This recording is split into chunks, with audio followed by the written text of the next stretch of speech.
This podcast is brought to you by Most Valuable Podcasts, leading the league in podcasting entertainment.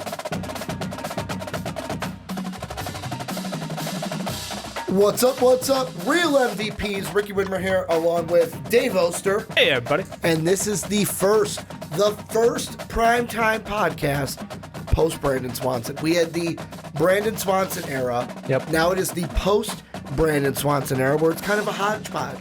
It's myself, it's you, it's Sean. Who's it going to be each week? You don't know who's going to be here. That's the special thing of it. But I'm joined by Dave, and you may be noticing two things.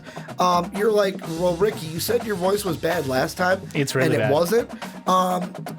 What happened this week? And I did some yelling at work that was probably non-ideal, and I lost my voice. Had my voice at the beginning of the day.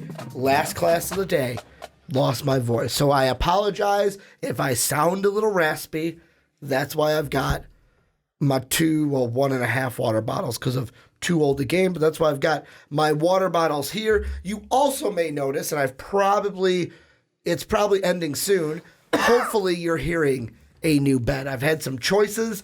Dave has picked one, I've picked one. Sean is going to vote on his favorite. Hopefully he texts me back before this goes up so you can hear the new bet under us. But also, Dave, show everyone your thumb. Yeah, Dave did something to his thumb. If you want to find out what Dave did to his thumb, I like how you're dragging this out for everybody. Go ahead and go to patreon.com/mostvaluablepodcast. Dave and I talked about it on the first ever MVP podcast. If you're like, oh my God, I really have to know what happened to Dave's thumb, for as low as $1, you can find out, or you can wait until May podcast. You get that early, and a graphic conversation if you want to get it a week early.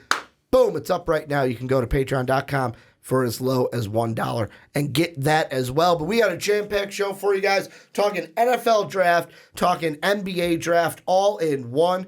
And Dave showed me a great article. You got it from Reddit, right? I did. Hat tip to Reddit. Yep. Well, and I'm giving a hat tip for you to showing it to me. But Roto World came out with an evaluation of their top 300 prospects in the NFL draft. We are going to take that, and we're going to kind of separate it into two topics. The first one is going to be must-draft players outside the top 10. So it doesn't matter where you are outside the top 10. These are guys you have to hit if you're outside the top 10. Then we're going to look at some underrated NFL draft prospects to see who are the most underrated players in this year's draft.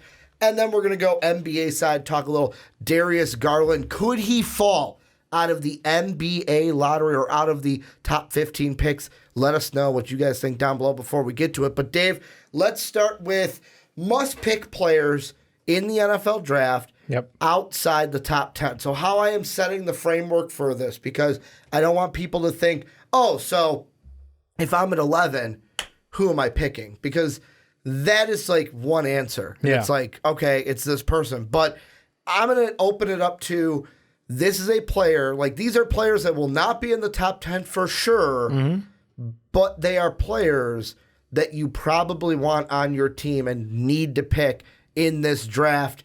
Because I don't throw things to myself here, I will throw it across the table to you. Who is a guy that you're looking at as a must pick outside the top 10? Sure. So the first guy on my list is the sexy position of the offensive line, Chris Lindstrom.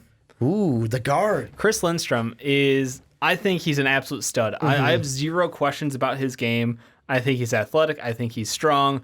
I think he's a plug-and-play player. He's a starter. And I think going down the road, he could absolutely be a Pro Bowler in the NFL. Like, he's got all the tools. And when you watch his tape at BC, he does all the little things right, which makes me love him, because I think he's got a little bit of everything in him, you know? Yeah, and the thing I like most about him is he's versatile. Yeah. Where being an interior offensive lineman, he's a guy that teams could look at and say, you know what?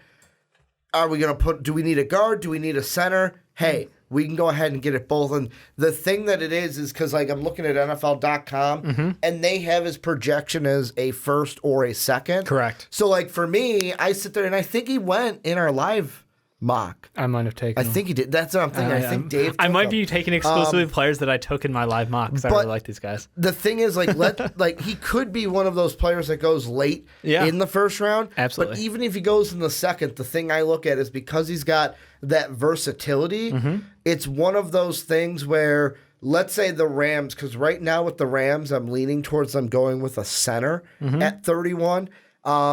And the number one center is Bradbury out of NC State. If, let's say, a team in the second round was like, damn, we wanted Bradbury, he's not there.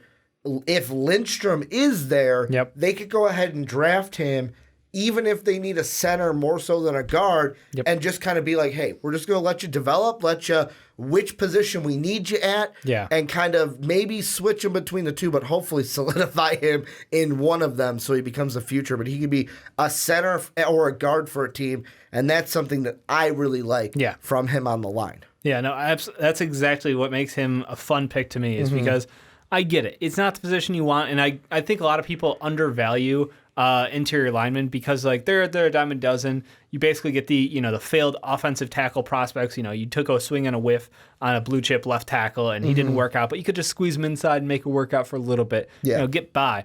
But I think some of these guys are just so good at being a guard or a center. It's just that value is worth it to get one of those guys who you can lock up for several years and not have any concerns about. And it's funny too because I'm looking at the Roto World I'll have down below for you guys. It's funny because even on theirs, it's Bradbury for interior. They do all of them together. Bradbury's at 1 for the interior O-line. Lindstrom is at 2. Yeah. And then it's the guy who, because to me, it's going to be interesting with Lindstrom of how this affects because there's also Eric McCoy, the center from Texas A&M. And he's another guy where it's like, you know what, if we need a center, we could wait and draft him a little bit later, or do you go with Lindstrom because of that versatility? I'm going to one-up you a little bit. Oh, are you? You went interior offensive line. Yes, sir. I am going to go interior defensive line. Who you got? Jeffrey Simmons. Oh. The guy out of Mississippi State. And the reason why I feel like he is going to be a must-draft is I have a feeling he's the Jalen Smith of this draft. Where Jalen Smith, if you're unfamiliar, got injured in his bowl game.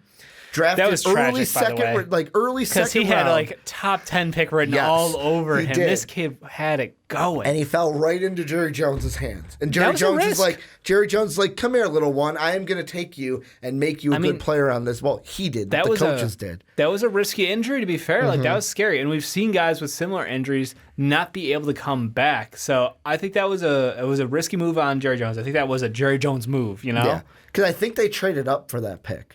If I'm not mistaken. I'm going to look it up, but I think they traded up for that. And I think Simmons is going to be the same type of player in that regard because he was a guy that in our mocks before he got injured, he was climbing that ladder, Dave. Like he was up. I wanted to have the discussion the week he got injured. I remember it faintly. It was either the Onside Kick or the Primetime podcast, where I was like, okay, today we're going to talk about Jeffrey Simmons. Could he be a top 10 pick? Yeah. And then I look and I'm like, fuck, he tore his ACL. Well, he ain't going to be a top 10 pick. We got to find something else to talk about. So, he was even climbing up draft boards in the first round to where I feel like there's going to be a team that early in the second round goes, you know what?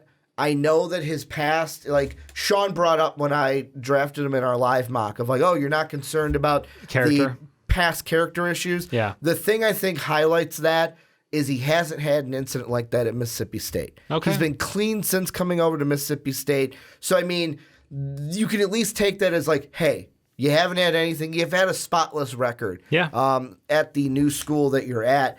And I look at the talent that he has, and it's because of an injury, you're going to get a first-round talent early on in the second round. I feel like he becomes Jalen Smith of the fact that should have been first round, could have been even a top half first-round pick, the first 16, top 16 in the first round. Yeah. But instead, he's going to be taken in the second round, take a year off, and then contribute to a team. Yeah, I will give him all the upside in the world, and I like to give guys a second chance. I mean, I think he's one of those cases where I side with you on this. I think he has a chance to redeem himself. It's been a bit of time. As long as he continues to do the right things for himself and for his community moving forward, not going to have a problem with character issues. But ACL tears in guys who are above 300 pounds, it's a risky game sometimes. But I think you're right. I think the talent's there. I would take a swing on him. What's your ideal range for him, you think? I would say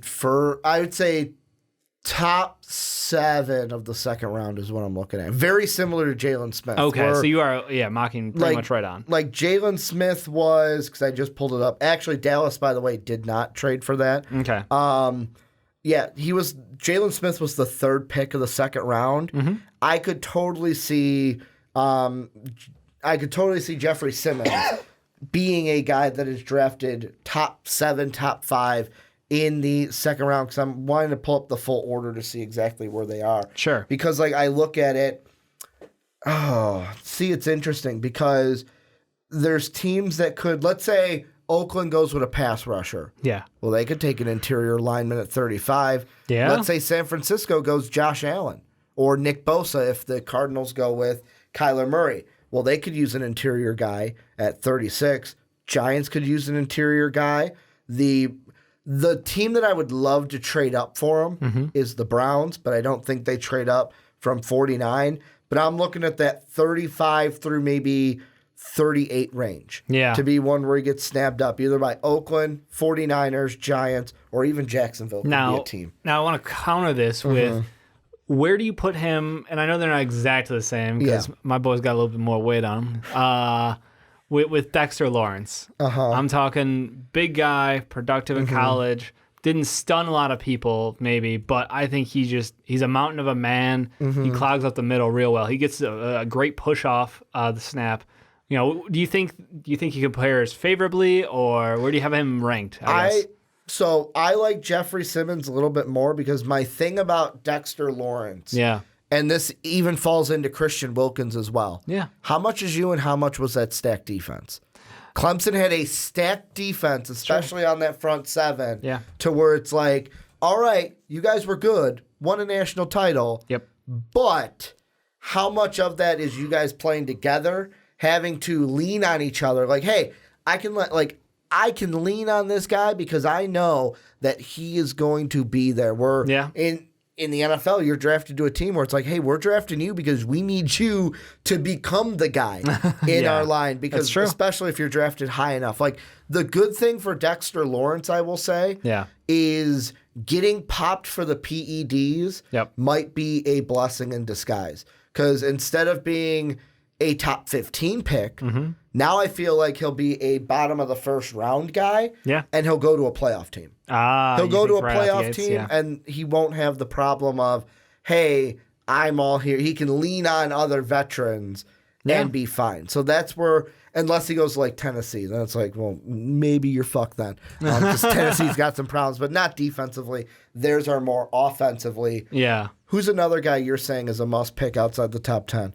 All right, my other guy that I was leaning on, honestly, was Noah Fant. And I know this is a guy who he's probably gotten a lot of coverage already, but he's got a combination of being agile for his size, great hands, great after the catch, and a lot of people just want to, like, I know Sean said it, and I'm going to just repeat him. Like, he's basically just a slow wide receiver, and I'm like, Sean, he is so much more than that. Which I will say, hypocritically, Sean, before the whole TJ Hawkinson hype came over, Sean was like, I hope the Patriots really get Noah Fant. So I know. Really, like, come on, Sean. I think I look at him as one of those guys where incredible hands, great foot speed, and he's not going to go out there and be able to, absolutely jam defensive ends off the line, but at the same time, he can expose defenses left and right because he has great speed, good athleticism. He looks like one of those guys who I'm like, I can see him paying off real well for teams. Here's a question I want to ask you. Yeah. And this is a team you had in our live mock draft. So you're used to picking for them. Yep. The Packers. Yeah. At 12. I'm giving you a choice. What are you doing if you were the Packers at 12? Are you going to take, let's say Hawkinson is off the board already. Yeah. Noah Fant is the top tight end. Behind him is Irv Smith. You do have a pick later like on Irv Smith too, in the first round. What do you do if I gave you the pick between these two players at 12? What do you do if you're the Packers? Do you go with Noah Fant, give Aaron Rodgers a weapon to throw to, especially at the tight end position? Yeah. Or do you go with a defensive end, maybe a Clelin Ferrell, with the mindset that, like Colin Cowherd said it this week, that Aaron Rodgers has been really good in the postseason when he's had a defense behind him. It's true. If you're the Packers, do you reach? I'm going to say reach at 12 and that's kind fair. of air quote it and take Noah Fant to get that pass catcher? Or do you say, no, we're going to take defense here because I can take either Irv or Noah Fant potentially at, I believe it's 30, which would be the Saints pick. Yeah, I would. See, that's a tough thing because right at the end, you've got that question of going, if I go for Clelin Ferrell here, which I would love that fit. I think he absolutely would be a monster addition to the Packers, and I hate that because I'm a Bears fan. But biases aside, like I think you probably, looking back on it, I would make that move. I think I would go Ferrell there because you're right. It's his success has been him being able to control the ball with a great defense playing behind him. If he's been able to get these guys who aren't amazing wide receivers anywhere else, but he makes it work within their system. He lets them shine. So I'm okay with getting a pass catcher later because I do, on top of Noah Fant, who may or may not be there for that later pick in the first round, but also Irv is really good too. No, disrespect to him, but he's clearly number 3 on my board, and I think a lot of people's boards. Well, and I think the thing, first off, I had to double check to see if you're keeping true to yourself. Yeah. Not 100%. You did take an offensive player at 12. Yeah, I took took Packers. DK. But the thing I will say, and this one I don't want to give up because he fell. I don't know when this thing's happened. When is this game broadcast? So this will be out tomorrow, which will be Friday the When's the 19th. actual draft going, though? Thursday, the 25th. So this will be up for a week. Okay. I won't Spoilers. give this one up because this guy actually fell, and I was That would have blown been good to away know. how it got that. But it's okay. But I just recently was like, hey, maybe I shouldn't be saying the pick so that they can go check it out and see who we drafted. But the thing that you did with the Packers in our live was you took offense early, DK, and then at the end took a defensive player. Yeah. So you did the offense, defense. I don't know if that was your plan coming in. It was. Or if it was just a, hey, this guy fell and I got to take him. I had a couple guys on the board there, and I was I had a couple guys. Couple guys. And I was amazed that this man fell to me. So I was like, I'm not going to fuck this up for you. Yeah. But yeah, no, I think that definitely should be their plan going into the first round of this year's draft. They've got 2 picks. They can definitely attack both, getting Aaron Rodgers a weapon as well as shoring up that defensive line. So by all means, that would be my strategy for them. But Noah Fant at 12 might be a bit much. Yeah. And that's the questionable range. Like, I don't know. At the end of the day, that could look like a great pick in 5 years from now. Or it could be like, man, that was a reach, and you guys probably could have got him later. So this is why I'm not a GM. Yeah. Oh, like I remember, and this is sidebar conversation, is when my sister, the last ex-boyfriend that she dated, we would play like NHL until like 3 a.m. Yep. And we'd always play as like the Columbus Blue Jackets. And this was like 5 years ago, so they sucked. Yep. And we'd be like, we'd be great GMs of the Columbus Blue Jackets. See, we're getting all these players to sign. And you realize it's like, damn, this is something that like, maybe not as easy as it makes it seem. The next guy I'm going to bring up is Julian Love, cornerback out of Notre Dame.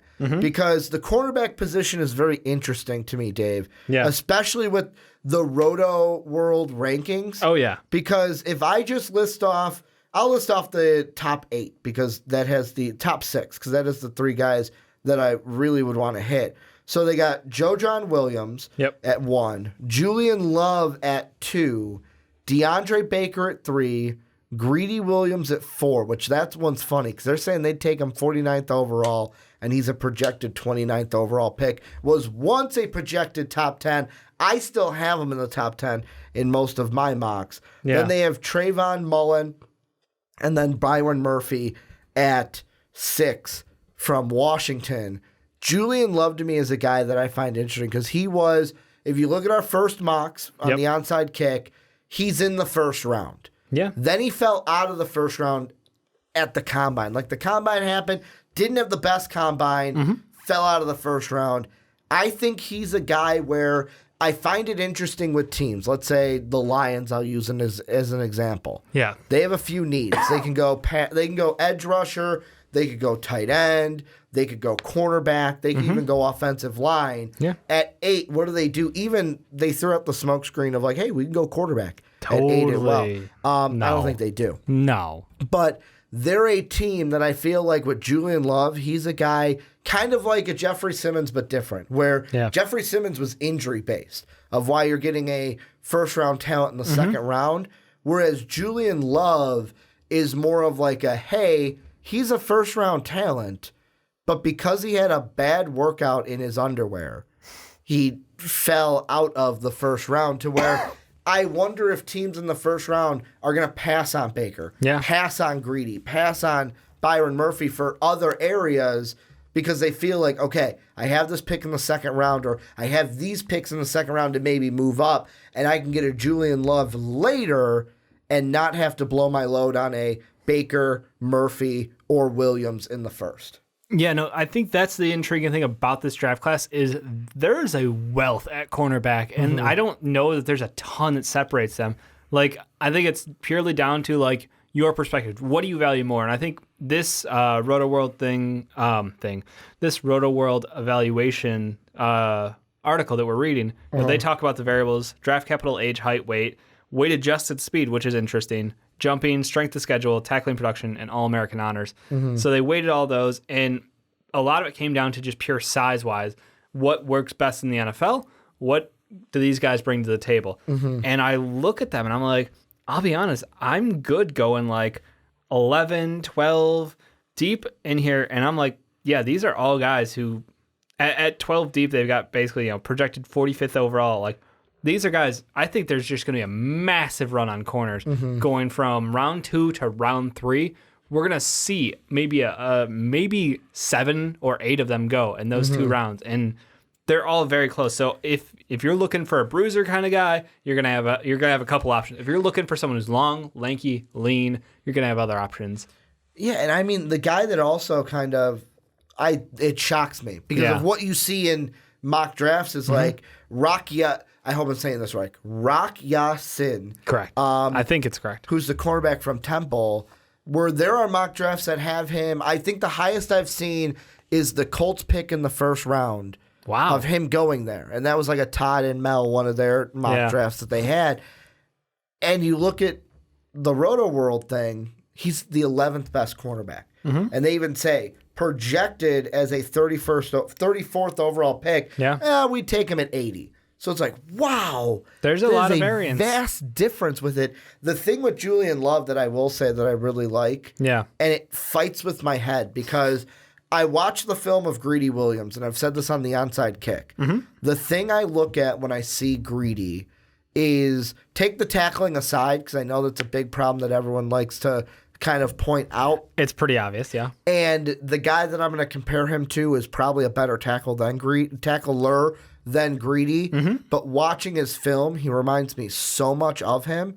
He reminds me of Revis Island. Oh. Where it's like a guy that'll get up in your face. Yeah. I'm going to trash talk you a little bit. I'm going to shut you down. I'm going to jump that route. I'm going to go for the interception. Yeah. Like, I'm going to be the trash talker Skywalker kind of a thing. And that's what I get from Greedy. I don't know if I'm overhyping him, though, in my head a little bit because I see that similarity in his film. You can see a similarity, but putting him on Revis Island is a different... Like, that's a huge island to put him on. I would say, like, there's only a handful of players who've ever been that elite at one-on-one coverage. Like, we're talking, like, God...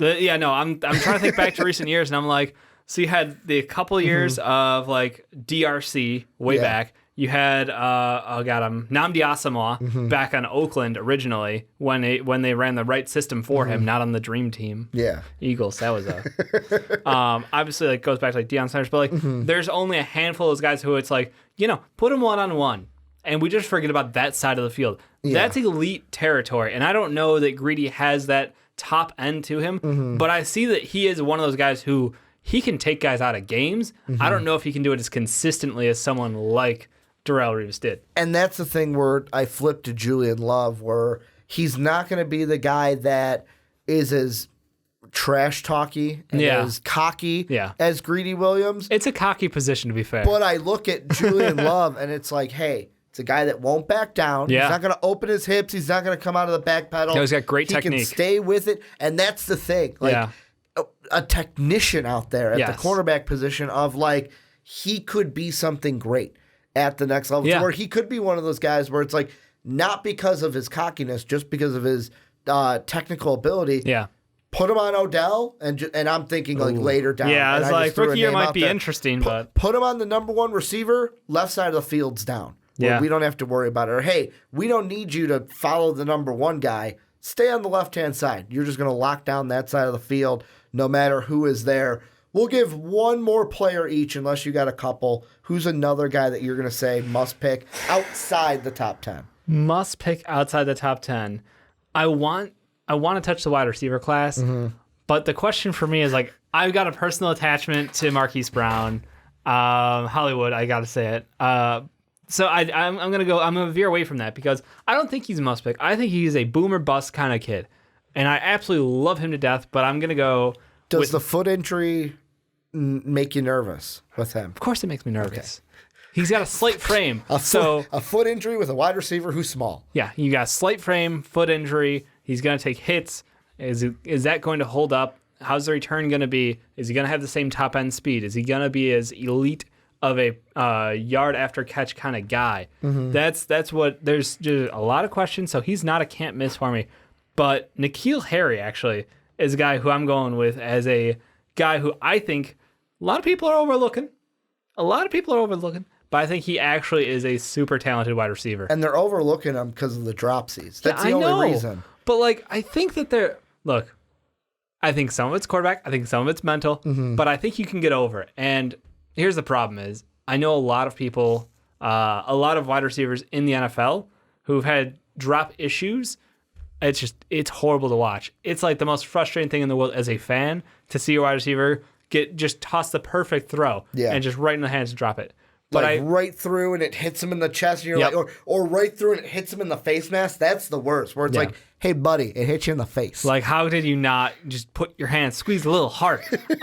So it's the most frustrating thing, but I also think it's something that is entirely coachable. I think it's something that you put in the hours, you will get better at it, and that's just all it is to me. Is he's got the talent. He needs to work on the little things, and this kid is going to be a stud. Yeah, and I mean, the wide receiver class in general is one of those where, because right now as we're recording this, I have not finished my 7-round mock. Which is insane. I'm going to do that tonight, tomorrow. It'll come out sometime today as you're recording, listening to this, because Friday is when I'm going to get it out. Yep. The wide receiver class is so interesting for me because it's one of those things where obviously you've got, if we're doing projected where they are, DK Metcalf, who's projected, like, could be a top 10 guy, might be out just outside. And again, the guy who can't perform in college at an elite level, but has elite measurables. He's really good in his underwear, man. He has elite measurables. And I'll be honest, on that podcast post-combine, I ate it up. Like,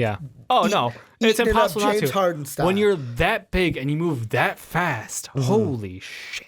I mean, and then it's like, I also feel like Marquise Brown will be a first-round pick. I also feel like A.J. Brown and Paris Campbell will be first-round. Like, Paris Campbell's a guy I find interesting only because he's not a number one, he's not a number two. Right. But, like, I look at a team like Oakland, who has 3 first-round picks. If they see value in him in those later picks, they've got Antonio Brown, they've got Williams, so they got their 1-2. A Paris Campbell who can be a jet sweep guy. Yeah, he can cover the middle of the field real well. But also like a slot receiver to where it's like, hey, we're just going to use you. I don't know if I'd spend a first rounder on a slot receiver, I'll be honest. You don't think so? I wouldn't. I mean, depending on, like, who was the last one who went? Like, I have the memory of Tavon Austin stuck in my head. I know there's been people since. I've got old man memory, but like, I'm trying to think. I can't think of the last slot receiver. Yeah, that was like pure slot receiver. Yep. That was taken. I love the upside of N'Keal Harry. I think that the kid has such a good touch going after the ball, and to pass that up for someone who is a good slot receiver who, yes, he can make guys miss, and ball in his hands, he can be electric. Don't get me wrong. I think Paris is really good, but I think when you're looking at that top end talent, come on, the amazing highlight reel-esque catches. The guy that I want to look at. It's a quarterback. I've been saving. No. You're not going to mention? No. I've got mine. Okay. I've got mine. I'm talking wide receiver. Oh, okay. Just to close out the wide that's receivers. solid. Because as I was looking at NFL and their rankings, so they've got the guy, his name is McCole Hardman, who is from Georgia. Yeah. So he's 5'10", $187, and this is what they put in their overview, where they say Hardman could develop into a lesser version of Tyreek Hill with his playmaking potential after the catch. That's high praise. And at first I think about what you say with Revis Island, where it's like, let's use the Tyreek Hill comparison and leave that off to the table. You got 2 years of elite production, but, you know. Whereas I wanted to see where Roto World has him. I don't even see his name. What? Hardman is his last name. McCole Hardman. He's wide receiver 16. Wow. Because he's a small wide receiver. He's in the 47th percentile. 47th percentile, but so looking like 100 and so they're saying 123, but he's projected 101. So, I mean, within a round, basically. And that's a guy where I'm like, I see Tyreek Hill, and I'm like, I wonder what this Roto World thing says about it. But no, my guy is easy. I think that I can even throw it to you, and you could guess who it is. Do you want to say who it is? No, you go. You ride your thunder. Will Grier. Yeah. And the reason why Brandon's going to be happy because it's like, yes, this is a preview moment. I leave the show, and Will Grier still gets his mention. Yeah. Will Grier is a guy where I was like, I thought for sure that people would want to talk about him more than Daniel Jones. I don't know how. Like, I get how. Daniel Jones, you look at his frame, and it's like, he's a prototypical quarterback. Yeah. People look at Will Grier and go, oh, my God, Tim Tebow 2.0, which I think is blasphemy, Dave. Like, if I'm pulling out the Stephen A. Smith, it's blasphemy. Is it, though? Yes, because Tim Tebow couldn't throw the ball. Tim Tebow had a huge hitch to where it's like, wow, wide receiver's going to pick him off all day. Corners. And I'm he wishes wide receivers were picking those off. That'd be helpful. But I look at Will Grier, and yes, is the arm amazing? No. Does he have to work on a few things like his mechanics? Because he's not perfect mechanically. He's not. Yes. But I look at what he is, and I look at his intelligence on the field. Is he a winner? Is he a gamer? I look at, he's got all the stuff that, to quote Enzo Amore, he's got the stuff you can't teach. You can't teach that. He's got that stuff. Yeah. And I think he's a guy that I look at, and this is why I think the quarterback, like the smoke screens with quarterbacks, could get very interesting. Because I'm not saying Arizona, like he's not a guy that fits in with Arizona. Like he's got to fit with a team. Yeah. But I look at it, and Denver's interesting because if they don't get Dwayne Haskins, I don't think they take a quarterback in the top 10. Yeah. 41, though, they could take Will Grier. The Bengals at 42 could take Will Grier. The team I think that Will Grier would fit perfectly with, and this is not like a small quarterback comparison. Sure. If he fell all the way to 62 and the Saints grabbed him up, really backed up Drew Brees, worked on his mechanics behind Drew Brees, and then took over for that Saints team after Drew Brees. I mean, Teddy Bridgewater might be a little upset at that point because he just signed a contract to stay with the Saints. Yeah. But like, he thinks he's the heir apparent. I could see the Saints maybe taking a run at him. I could see the Patriots, to me, I don't know. I think that people are like, oh my God, he'd be a good backup behind Tom Brady. I almost don't want him to go to the Patriots because of what we've seen. Like Jimmy Garoppolo seems to be the only backup that's kind of surviving after being Tom Brady's backup. Like how many Tom Brady backups actually make it for themselves in the NFL? Brian Hoyer had some careers, but they weren't good ones. He had to come back and be Tom Brady's backup. Matt Castle. Matt Castle, you're right. He was probably okay. Matt Castle's probably the only one. Matt Castle's a pretty good quarterback. But you have the designated Hail Mary thrower. You know, that was a fun thing for Andrew Luck, who was throwing Nerf footballs. because you had Jacoby Brissett, who's now with the Colts. Yeah, Ryan Mallett. Yeah, that's the. Yeah. I'm just saying. So in case people are like, nope, who are you're they fine. talking about? You're fine. But is there anyone else that you're like, you know what? I just want to give him love, just a little bit. Anybody? I'm good. Okay. I feel like we've spread some love around. This is where you guys come in. Let us know what you guys think down below in that comment section. Who are the must-pick guys outside the top 10? I almost threw Dwayne Haskins' conversation in there because there's rumors that he could fall out of the top 10. Yeah. But I was like, you know what? Very serious rumors. If there's quarterback love that I'm giving on this podcast right now, it's going to be Will Grier because I root for the guy. I think he's going to be a second round at best, third round at worst. And he's going to be a guy that I hope pans out in the NFL because I liked what he did at Washington. And is he amazing arm strength? No, but he's got enough for me to make it at the next level. But let us know what you guys think down below.